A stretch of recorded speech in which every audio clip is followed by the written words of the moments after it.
Waouh! Coucou les petits angoissés. Aujourd'hui, nous allons aller à la rencontre d'une histoire dramatique qui, nous l'espérons, va bien se terminer. C'est parti. Quand on est infirmière et qu'on a 40 ans comme Carole Tissier, on en a vu au cours de sa carrière. On devrait être assez endurci pour réagir de manière purement professionnelle à toutes les situations. Et pourtant, ce jour de janvier 1996, Carole Tissier ne peut pas. Non, elle ne peut pas. Il faut qu'elle fasse quelque chose pour le blessé dont elle a la garde. N'importe quoi, mais il le faut. Carole Tissier se retrouve dans la salle de réanimation d'un grand hôpital parisien. C'est un accident de la route. Une jeune femme de 25 ans. Seule dans une pièce équipée d'un appareillage sophistiqué, elle est plongée dans un coma profond. Elle ressemble à une momie où sortent des tubes et des électrodes. Tout autour d'elle, des écrans, sur lesquels s'inscrivent des graphiques ponctués de bip-bip. Carole Tissier n'a pas de travail particulier à faire. Elle est là pour surveiller et donner l'alerte en cas d'incident. Cela, elle l'a déjà fait 100 fois. Mais ce qui ne ressemble pas aux autres fois, c'est l'histoire de cette jeune femme. Tout s'est passé la veille, à 7 h du matin. Un petit matin froid et pluvieux d'hiver. Odile Gallois avait alors pris le volant, malgré sa peur, une peur bien compréhensible après ce qui lui était arrivé. C'était 1 mois et demi plus tôt. Son mari était parti en voiture avec ses parents à elle. Il n'allait pas bien loin, juste faire des courses en ville.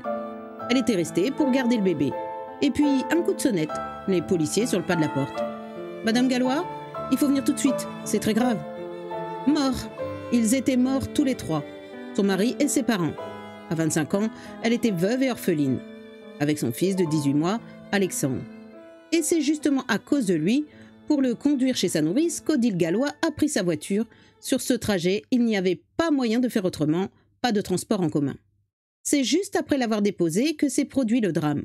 La rue était glissante. Odile a fait une fausse manœuvre. Elle s'est encastrée dans un camion.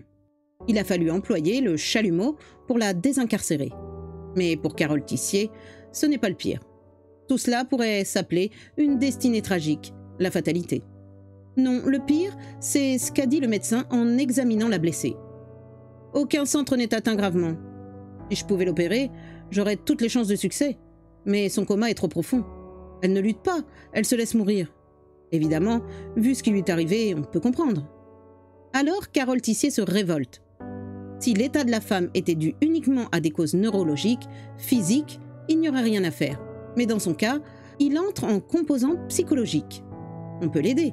On peut même peut-être la sauver, à condition de déclencher en elle quelque chose, un choc, un déclic. Mais quoi? Elle se penche sur elle. « Madame, écoutez-moi. Il ne faut pas renoncer. Il faut vivre. » Peine perdue. Seul le bruit régulier de l'appareil respiratoire lui répond. Carole Tissier sursaute. Il est 8 h du soir. Sa collègue, qui vient la remplacer pour la nuit, est là. Elle lui adresse un bonsoir machinal, et puis soudain, elle s'immobilise. Mais si, il y a peut-être un moyen de sauver cette malheureuse. Son mari et ses enfants l'attendent à la maison, mais Carole s'en moque. Elle les préviendra plus tard. Elle court à la réception de l'hôpital. « Odile Gallois, la jeune femme en réanimation, vous savez où est son bébé ?» La réceptionniste consulte son registre. « J'ai l'adresse de sa sœur, elle l'a peut-être avec elle ?»« Donnez-la-moi. »« Voilà, mais pourquoi ?» Sans réponse, Carole Tissier se rue à l'endroit indiqué. La sœur d'Odile est chez elle, et c'est bien elle qui garde Alexandre. On peut entendre les cris en provenance de sa chambre. L'infirmière se présente brièvement et pose de but en blanc cette question déconcertante. « Avez-vous un magnétophone ? Quoi faire ? Pour enregistrer le bébé ? C'est que j'allais lui donner son biberon ? Vous ne l'entendez pas, il réclame. Justement, ne lui donnez surtout pas. Ce sont ces cris que je veux enregistrer, ces cris. » Et 1 heure après, Carole Tissier se retrouve à l'hôpital, devant sa collègue de nuit, stupéfaite. Elle place sur l'oreiller de la blessée une petite boîte noire. Elle appuie sur le bouton et des cris, des pleurs d'enfants s'élèvent. Ils emplissent bientôt toute la pièce. Ils sont pressants, violents, impératifs. Ils disent « Maman, j'ai faim, maman, je suis là, maman, réveille-toi ». La collègue de Carole a compris. Elle retient son souffle. Et soudain, la blessée a une réaction. Oh, presque rien. Elle retourne légèrement sa tête, comme pour chasser quelque chose qui la dérange. Mais toutes les deux savent que c'est gagné. Et en effet, au matin, lorsque le médecin vient pour son examen, il a un sursaut de surprise. Mais qu'est-ce qui s'est passé ? Il n'attend même pas la réponse et donne ses ordres. « Préparez-la pour l'opération. Elle est sortie du coma profond. » L'intervention a été une réussite totale. Odile Gallois a repris conscience le lendemain et 1 mois plus tard, elle est sortie de l'hôpital totalement guérie. Bien sûr, elle a su le rôle qu'avait joué l'infirmière de garde. Et quand elle lui a demandé comment elle avait eu l'idée qui lui avait sauvé la vie, Carole Tissier lui a répondu tout naturellement « Quand j'avais votre âge, j'étais déjà infirmière.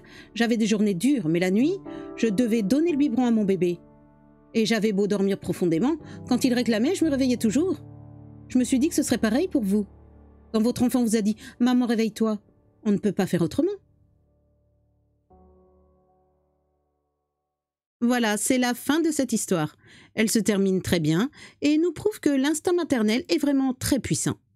À bientôt les petits angoissés.